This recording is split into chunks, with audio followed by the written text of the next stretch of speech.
My parents told me to move out if I wasn't going to support my brother's future. So I did, with nothing but a backpack. 10 years later, they were homeless and begging me for help. I said no and drove off in the car. They sold my PC to buy. Hey, Reddit, I usually only lurk here, but things have gotten out of hand, so I figured I would post her. That's what my mom told me 5 months ago during Thanksgiving dinner, like it was a fun fact. Everyone heard it. And no, it wasn't even the first time she said that. The first time was 10 years earlier, right after I asked why everything in the house revolved around Andrew, my older brother. I was 18. That night, they kicked me out. Now I'm 31 male CEO of a financial firm.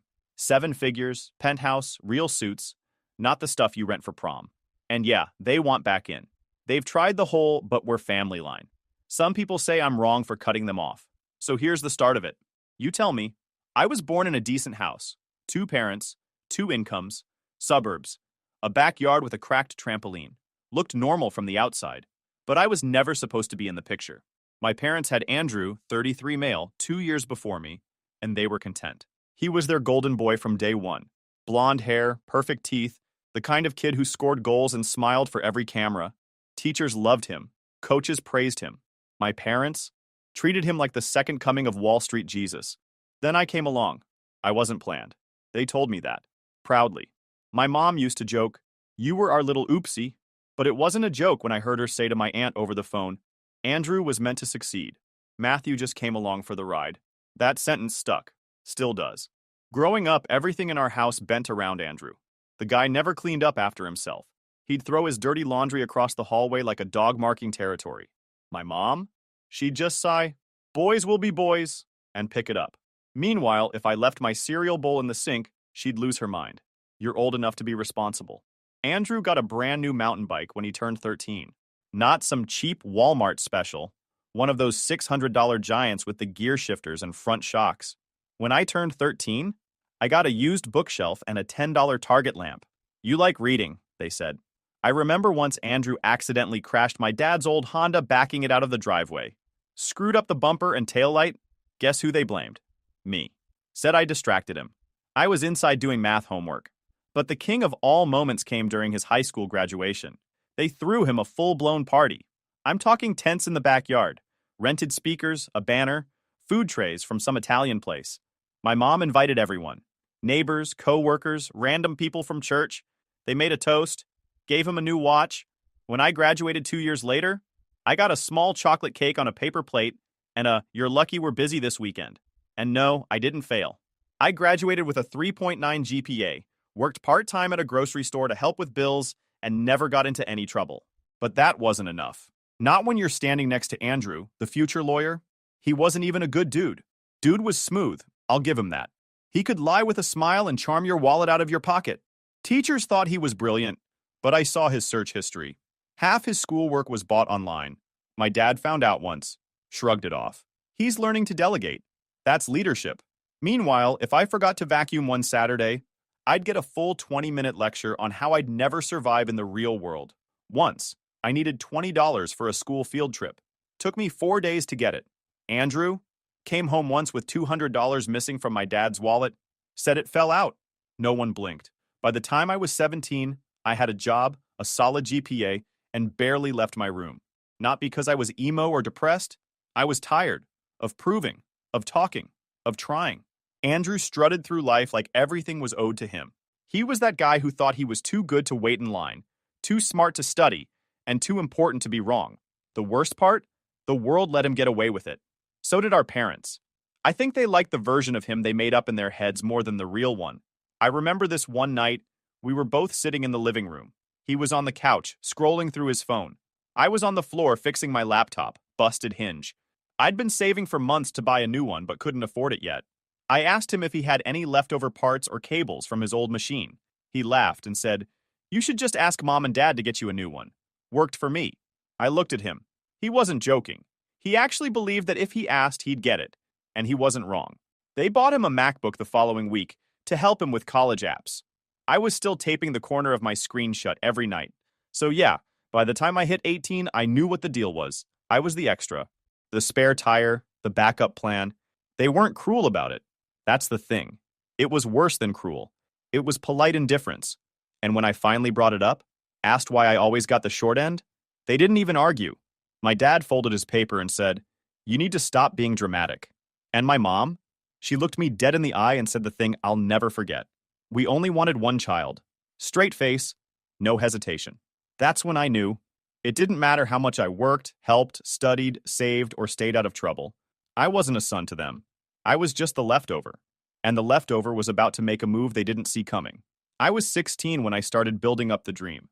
You know, the one thing that made everything else tolerable.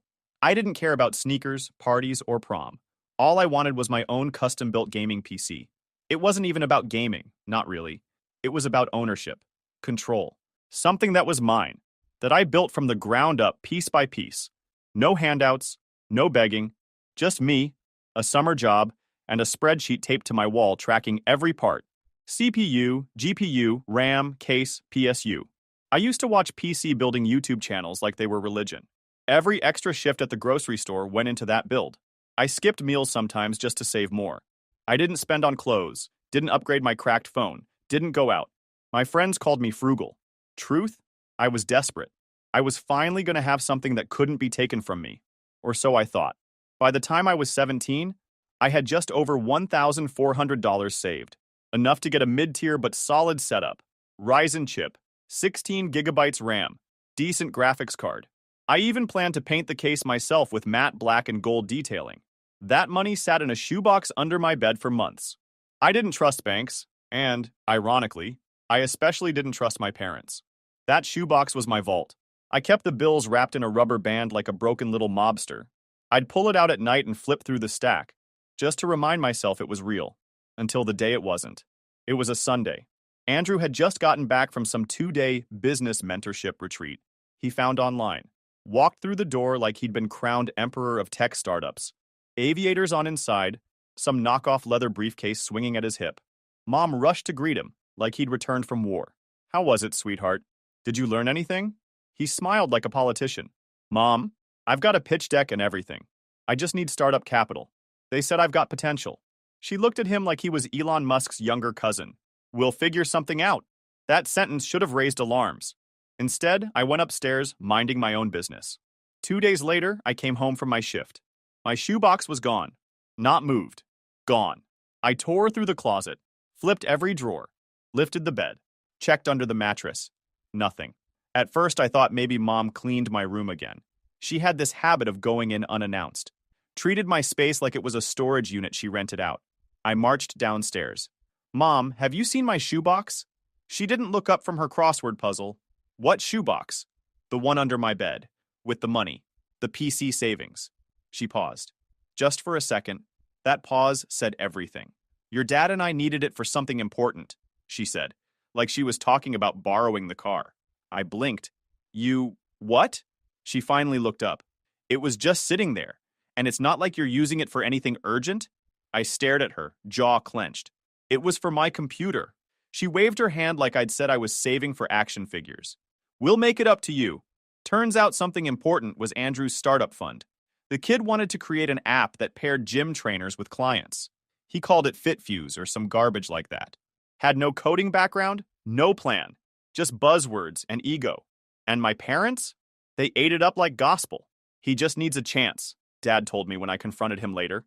I replied, "So you stole my chance to give him one?" He didn't flinch. "It's not stealing if it stays in the family." I swear, I felt my blood pressure spike like I aged 10 years in one sentence. I locked myself in my room for the rest of that night. Laid on my bed, staring at the ceiling fan spinning like it was mocking me. That PC was my escape plan. My one joy. My tiny rebellion against being the unwanted one. And they sold it off like it was spare furniture. What made it worse? Andrew didn't even say thank you. No acknowledgement, no apology. Not even a nod. He acted like the money had fallen from the sky. And a month later, the app flopped. Website never launched. He spent half the money on a refurbished MacBook and some branding consultant who ghosted him. The other half? Gone in gas, Uber Eats, and one extremely dumb attempt to bribe a community college classmate to build the app. That night, he came home and said, "Turns out the startup world's tougher than it looks." Then laughed. I laughed too. Then punched a hole in my closet door the second he left the room. They never paid me back. Every time I asked, it was some version of, "We'll talk later," or "Don't be petty." Mom even pulled the emotional blackmail card.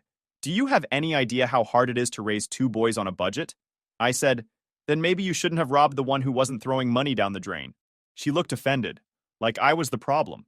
That's when I realized this wasn't about money. It never was. They didn't think I deserved the same chances. They didn't see me as someone they invested in. They saw me as a resource to be drained for the real son's benefit. You want to know the worst part? A few weeks after the whole thing fell apart, I walked past the living room and heard them talking. Dad, Andrew just needs more time. He's got vision. Matthew's too rigid. He wouldn't know what to do with opportunity anyway. I stood there, back to the wall, listening to my father basically say I wasn't built for success. Meanwhile, I was the one working double shifts, paying for my own books, stacking every dollar like it was a life raft. And Andrew? Still getting praised for failing upwards. That was the day something inside me cracked. I stopped asking for anything. I started putting money directly into a new savings account. One I opened secretly at a different credit union under my own name. I didn't tell anyone. I didn't leave the bank card at home. I stopped mentioning anything I bought or saved for. If I wanted something, I got it quietly. No bragging, no updates, no more trust. But the betrayal burned under the surface. I carried it with me every day like a scar on the inside of my mouth, silent but raw. And the irony? That betrayal was just the prelude. Because what they did next made the stolen PC money feel like a parking ticket. It was a few months after my 18th birthday. College acceptance letters were rolling in. I got into a strong business program, top 10 in the state. My heart was pounding when I opened the envelope. I remember rereading the words, "We are pleased to inform you," like I was hallucinating. I had the grades. I had some scholarships. But I still needed help covering the gap. So I did something I swore I wouldn't.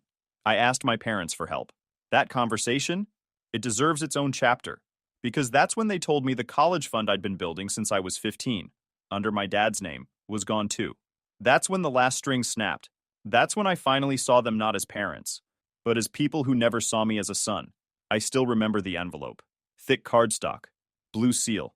The kind that screams, "We matter more than you." When I opened it, I didn't feel like I'd made it. I felt relief. Like maybe I wasn't as useless as my parents made me feel every time Andrew got praised for tying his shoes. The letter said I'd been accepted into the University of Michigan's Ross Business School. Not community college. Not some joke diploma mill. Ross. I was 18, and for the first time, I thought I had a shot at building something real. I waited until dinner to tell them. Big mistake. We were eating spaghetti, one of those bland weekday meals. Nobody said anything unless the TV was too loud. Dad was halfway through slicing an apple when I cleared my throat. I got accepted into Michigan, I said, calm, like I was trying not to sound desperate for approval. Nobody flinched. My mom looked up, nodded. Oh, that's nice. That's it. No questions, no congratulations, no, I'm proud of you. Just a flat, dry nod like I told her I took the trash out.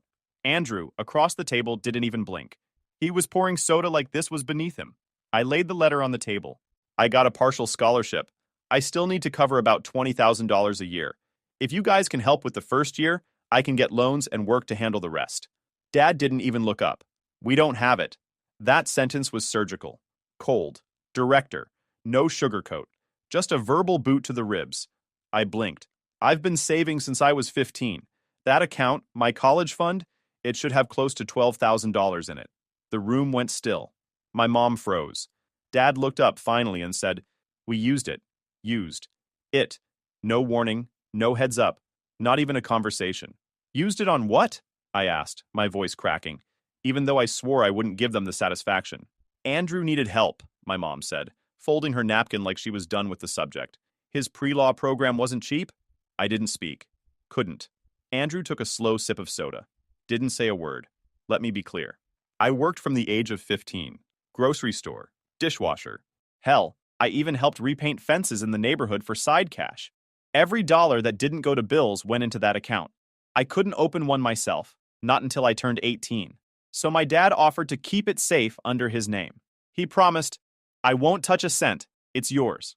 And now it was gone. I pushed my chair back. It made that screeching sound you hear before fights. "So you stole from me?" I said. Dad's face hardened. "Don't start with the drama." Mom chimed in, voice sharp. "You're not entitled to that money. This family made sacrifices for you. You're not the only one with needs." "Yeah," I snapped. "But I'm the only one pulling my weight." Her fork hit the plate. Excuse me? I've worked for everything while Andrew sits on his ass pitching failed apps and burning other people's money, and you reward him, again, with my savings? Andrew finally spoke. Don't make this personal, man. You're not the only one trying. Trying? I barked. You blew $2 grand on fake logos and Thai takeout, and now my future's gone. That's when Dad slammed his hand on the table. You need to leave. Just like that. Not, go cool off. Not, we'll talk later. Just leave. I stood there frozen. Mom crossed her arms. We gave you a roof, food, clothes. And this is how you speak to us? Get out of this house if you think you're so grown. I stared at Andrew. Still sitting. Still silent. Nothing to say? I asked. You heard all of this. You saw what they did. You gonna back me up? He shrugged. That shrug. Worse than every insult. Every lie. Every stolen dollar. I grabbed my bag. No shoes. No jacket. Didn't matter. I wasn't staying. I walked out into the night with my breath fogging up and my chest on fire. It wasn't cold enough to freeze, but it felt colder than I've ever been. The porch light buzzed behind me. The door slammed shut like it couldn't wait to erase me. 10 minutes later, it creaked open. It was my mom. She didn't look at me. Just tossed out 2 backpacks like she was dropping off trash. One's got your stuff, she said. The other's junk we didn't want. Go wherever you want. Then the door closed again. Final. I didn't cry, didn't scream. I just stood there like a glitch in their perfect little family software. Uninstall complete. I don't know how long I stood there, but eventually I picked up those bags and walked down the street. No plan, no backup. I pulled out my phone, hands shaking, and called the only person I trusted, Jason. Jason was my best friend from high school. We used to trade notes in history class and roast the guidance counselor behind his back. Chill guy. Never asked too many questions. Never treated me like I was less. He picked up after 2 rings. I said, Hey, you free? He said, Where are you? I'm coming. 30 minutes later, he pulled up in his beat-up Toyota. Faded paint, duct-taped side mirror, smell of old fries. Never been happier to see a junk car in my life. He didn't ask what happened. He just said, Get in. That night, I crashed on a mattress in his living room, used a hoodie as a pillow. The ceiling fan clicked every 4 seconds. The place smelled like old laundry and ramen seasoning, but I felt more safe there than I ever had at home. I stared at the ceiling all night, wide awake, mind spinning. Not about revenge, not even about college. Just one thought. I'm on my own now, and no one's coming to help. The next morning, I woke up to the smell of bacon and eggs. Jason's mom was in the kitchen. Are you staying for breakfast? She asked. I nodded. She didn't press. Didn't ask about my parents. Just made me a plate like I was part of the house. First meal I'd had in weeks that didn't taste like resentment. 3 days later, I got a text from my grandfather. Come over. I heard what happened. That's it. No emojis, no fluff. I took the bus to his place. He opened the door wearing a bathrobe and an old t-shirt that said, Retired but dangerous. Didn't waste time. Is it true? I nodded. He sat down. Your dad always was an idiot. That's the closest thing I ever heard him say that resembled anger. Then he leaned forward, hands steepled. You're not staying with Jason forever. You're coming here. I blinked. You're serious? He nodded. That house forgot how to be a family a long time ago. But you're still blood. You still matter. He cleared out his home office. Made it a room for me. Small, creaky bed. Old desk. Clean window. The walls were lined with books and random war memorabilia. I didn't care. It felt safe, like a base. He didn't baby me. Didn't give me money. But he gave me something I hadn't had in years. A choice. He said, go to college or don't. But don't give them the power to decide your worth. That sentence stuck. It became fuel. I applied for federal loans that same week. Got approved. Found a part-time job at a coffee shop. Worked mornings. Took classes at night. Biked to campus in freezing wind with holes in my gloves. Ate instant noodles. Studied until my eyes burned. But I never asked my parents for a damn thing again. They cut me off? Fine. I'd show them what a mistake really looked like when it outruns them, outbuilds them, and never looks back. I was 18, broke, and sleeping on a borrowed mattress with 2 backpacks and no clue what came next. But I knew one thing for sure. If I went back to that house, I wasn't walking out a second time. So I didn't look back. I put my head down and moved. First thing I did was get a job at a coffee shop near campus. They didn't ask many questions. The manager liked that I showed up early, didn't complain, and knew how to keep my head down. I worked the opening shift, 6 a.m. to noon, cleaning tables, burning my fingers on espresso machines, sweeping sidewalks before the sun even came up. The pay was trash, but it was enough to keep me moving. Dorms were tight. I shared a room the size of a closet with a guy who snored like a dying engine and left his socks everywhere. Didn't matter. It was mine. I had a student ID, a schedule, a laptop that barely held a charge, and a list of classes that looked like a death sentence. I applied for every scholarship, grant, and low-interest loan I could find. Took whatever help I could get, but never from my parents. Not a single call, not even a fake birthday text. It was like I died and they forgot the funeral, which honestly made things easier. College wasn't some movie montage. It was brutal. During midterms, I'd sleep maybe 3 hours a night. When my shift ended, I'd run to class. Then go back to the coffee shop to close on weekends. I ate cup noodles in library stairwells. My clothes smelled like burnt milk and sweat. I missed more events than I can count. Some nights I'd come back to the dorms and just stare at the ceiling, muscles twitching from exhaustion, wondering if this was even worth it. But every time I thought about quitting, I saw their faces again.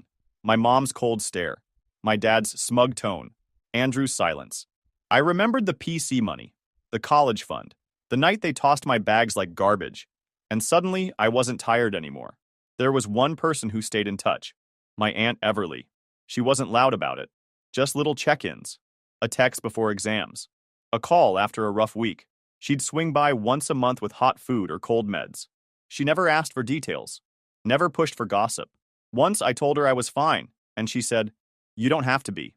Just keep going." She didn't take sides, but I could see the guilt in her eyes whenever my parents came up. She didn't make excuses for them. She didn't try to fix anything.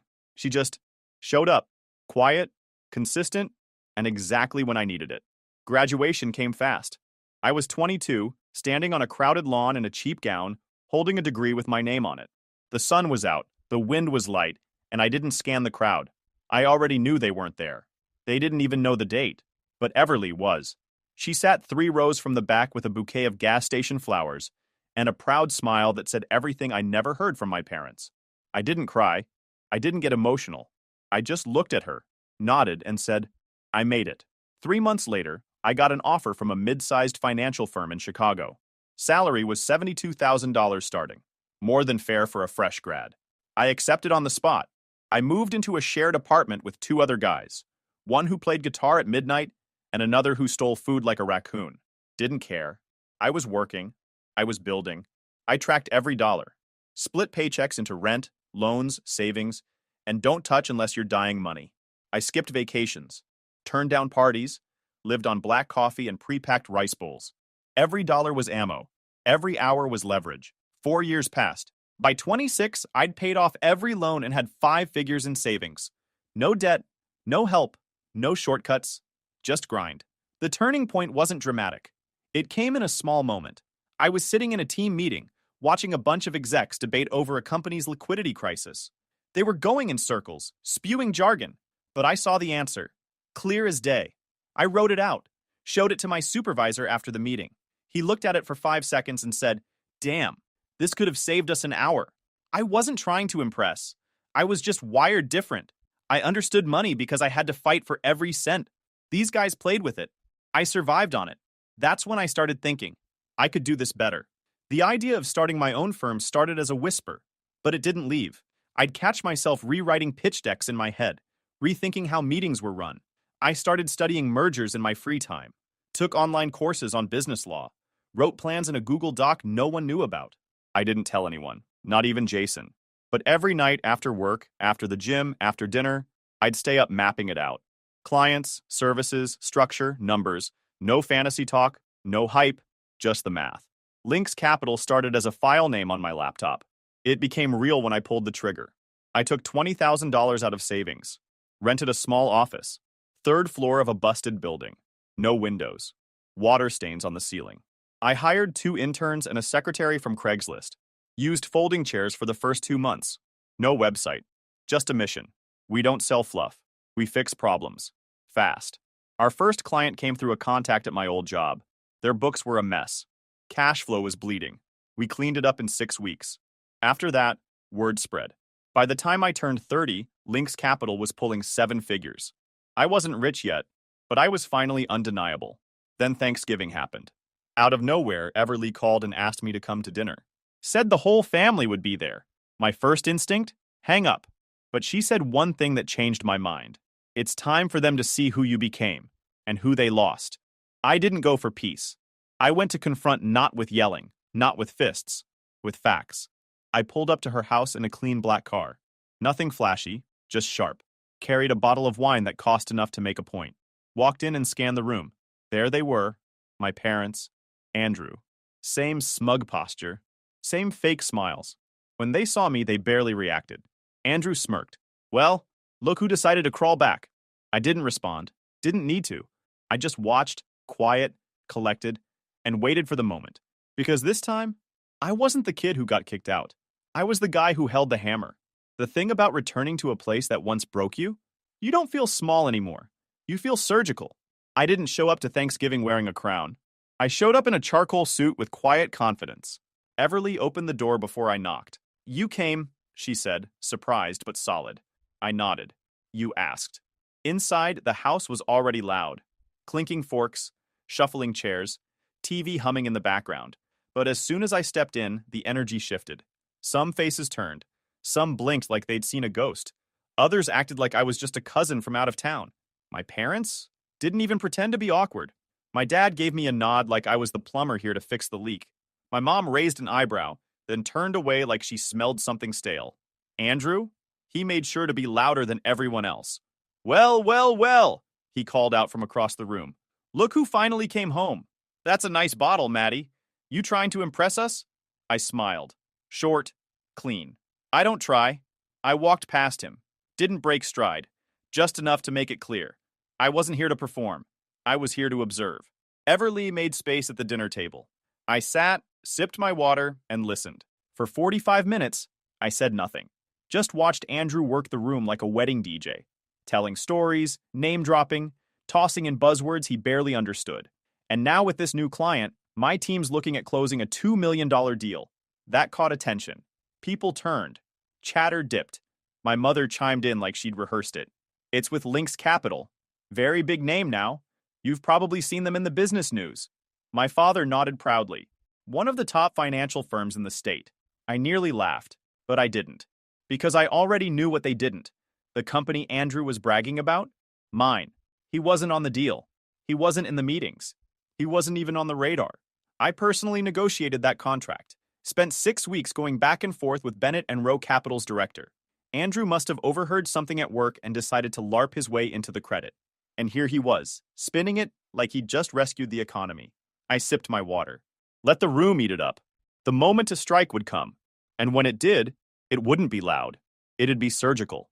That moment came when a relative, some aunt on my mom's side, turned to me between bites of mashed potatoes and asked, "And what about you, Matthew? What are you up to these days?" Dead silence.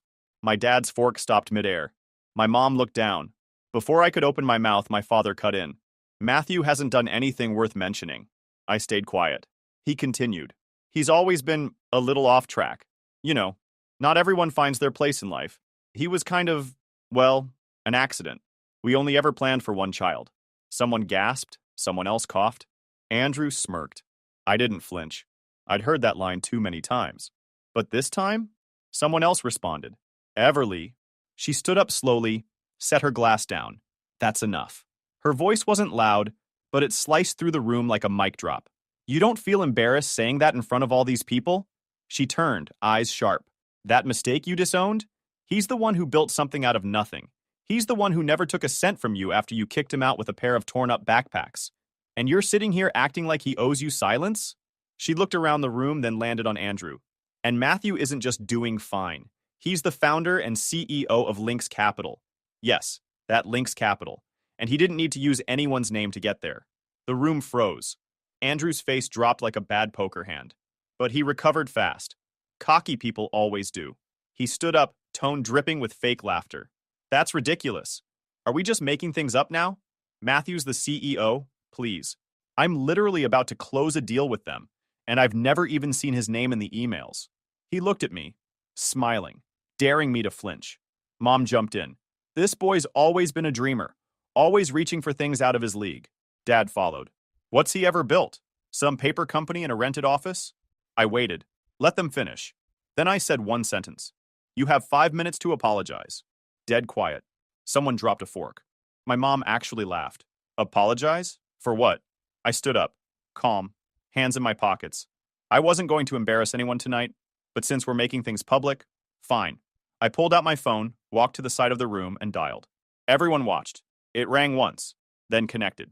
Jack, I said. It's Matthew. Quick question. You know Andrew Peterson? There was a pause. Who? He works at Bennett and Rowe. Says he's closing the Lynx Capital deal. Another pause. Then Jack's voice came back sharp and loud enough through the phone for people nearby to hear, that clown? Never even been in the room. Who gave him permission to speak on our behalf? I thanked him and hung up.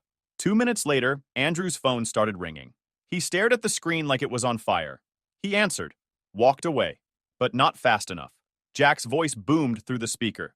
You ever pretend to represent this company again? I'll have you blacklisted from every financial firm in the city. Do you understand me? Andrew's voice dropped to a whisper. Yes, sir. I'm sorry.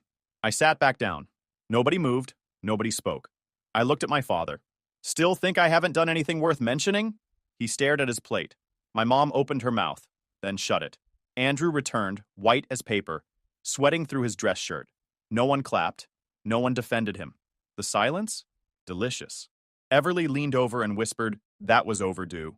I stood up again, buttoned my jacket. If you'll excuse me, I think I've had enough. She grabbed my wrist. Thank you for showing up. I nodded. Thank you for being the only one who ever did. And I walked out. 2 days later, the fallout landed. I was in a boardroom when the receptionist buzzed my line. Mr. Peterson, she said carefully. There's a group downstairs, 4 adults and 1 child. They say they're your family. They're asking to speak to you. I pulled up the lobby cam. There they were. Mom, Dad, Andrew, his wife, his kid, all of them. Andrew looked wrecked. I didn't take the call. I called my lawyer instead. 10 minutes later, he met them in the lobby. No smiles, no greetings, just paperwork. I'm here on behalf of Mr. Matthew Peterson, he said, voice steady. You are to cease all contact, verbal, physical, digital. Any further harassment will be met with legal consequences. Andrew tried to interrupt. Got shut down. Security walked them out without drama. 3 weeks after Thanksgiving, Andrew got fired. Bennett and Rowe didn't make a scene. They just cut him loose. Security walked him out of the building before lunch. His badge deactivated. His access revoked. His name stripped from the email directory by 3 p.m. I didn't call it in. I didn't have to. Jack pulled the plug himself. By the end of the week, Andrew's name was unofficially blacklisted across every mid-level finance firm in the state. The guy went from wearing $400 loafers to begging recruiters to call him back. Didn't work. Nobody wants a fraud. Andrew tried to pivot, said he'd start his own consulting group, built a site on Wix, made a LinkedIn post full of buzzwords, 2 likes, no clients. 6 weeks later, the site disappeared. Then came the debts. Turns out Andrew had been living on borrowed money and fake promises. Car loan, personal loan, credit cards, a failed crypto side hustle, and a $40,000 business investment he took from a family friend who finally wanted it back. He couldn't pay any of it, so he did what golden children do when things collapse. He ran home to mommy and daddy. But the house wasn't safe either. Dad had taken out a second mortgage years ago to invest in Andrew's future. The payments were getting tight. Mom had stopped working after her hip surgery. Savings dried up. When the foreclosure notice hit the mailbox, my mom called my aunt first, begged her to help. My aunt said she didn't have the money. Then she called me, didn't even use my name. She opened with, "We're in trouble." No, "How are you?" No, "We're sorry." Just a straight shot beg, like I owed them something. I didn't yell. I didn't hang up. I listened. She said they were behind on everything, that my dad's credit was shot, that they were trying to find a smaller place, but no one would approve them without a cosigner, that Andrew was going through a hard time, that the baby was sick, that the rent prices were outrageous, that I wouldn't understand because I've never had to worry about money. That last part almost made me laugh. I said one sentence. You made your decision when you sold my future for his. She didn't reply. I hung up. A week later, they showed up in person. The receptionist buzzed my office line again. Mr. Peterson, your family is in the lobby. I didn't even look at the camera this time. I called legal. Same guy as before. Escalate it, I said. They got served that afternoon. A cease and desist with an additional clause. Any further uninvited contact would trigger legal action for harassment. I watched the footage afterward. They didn't cry. They didn't scream. They just stood there, stunned. then left. They never came back. 2 months later, I got a text from my aunt. One line. They're staying in a shelter near the west side.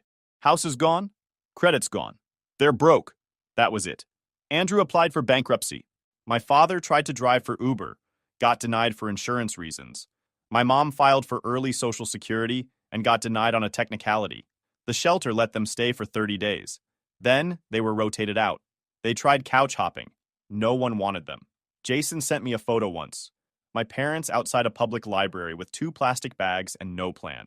Dad sitting on a bench, staring into nothing. Mom trying to keep her phone charged off a wall socket. Andrew was nowhere to be seen. Guess he bailed when things got real. 3 weeks after that, I got a letter. Handwritten. No return address. Folded 3 times. It said, "We made mistakes. We know, but we're still your parents. Please don't let us die like this." It wasn't signed. I recognized my father's handwriting. I didn't respond. I didn't shred it either. I stapled it to the back of my old college acceptance letter, the one they shrugged off. Filed it. Proof. That's all it was.